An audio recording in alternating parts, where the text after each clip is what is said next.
มาไงบ่มาอันนั้ข้านเด้ผู้หลอกบ่มาหูใหญ่มีสิเขามาเนี่ยมันกัดคนนะ ถ้าพัดกูบ่ฮะ ตอนนี้พวกเรามาฮอดชายแดนเขมรอันนี้คือชายแดนเขมรโอ้โหคนนี้เหรอไปฮอดแล้วนี่คิวไปหาคิวแล้วมันแคบไปแม่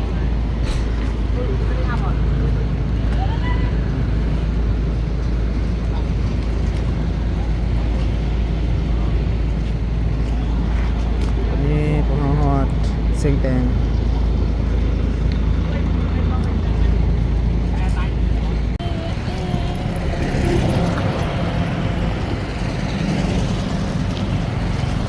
กำลังเดินทางไปตลาดรถเมล์จอดได้เป็นผู้ดีอะเฮ้ยอีกแล้วก็เป็นจังก็มี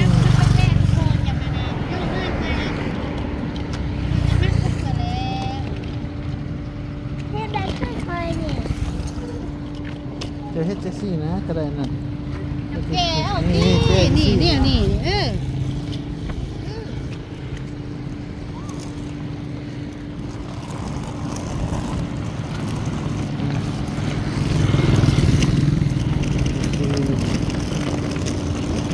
พ่อ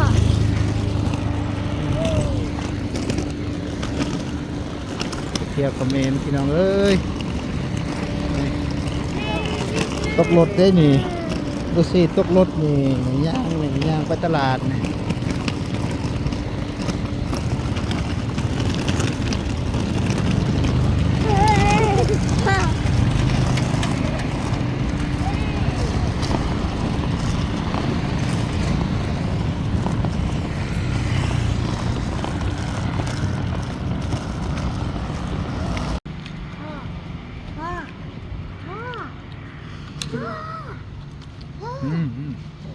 ยังยอ ฮะ ยย่ออไม่ย่อ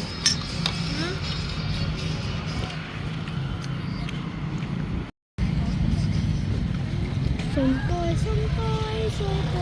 ย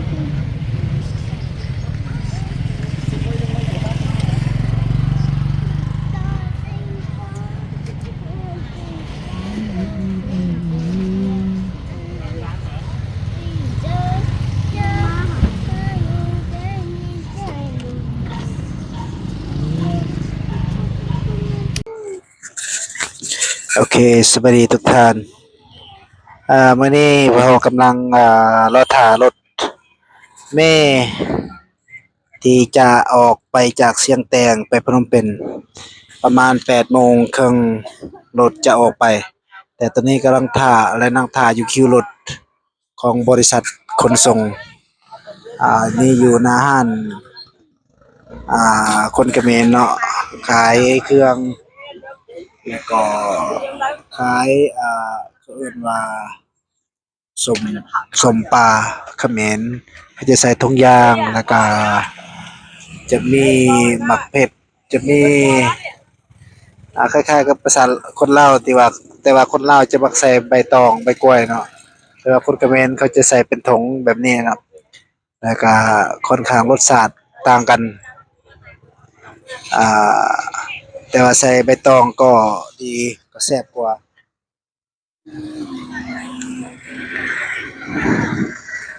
โอเคแล้วพบกันที่พนมเปญ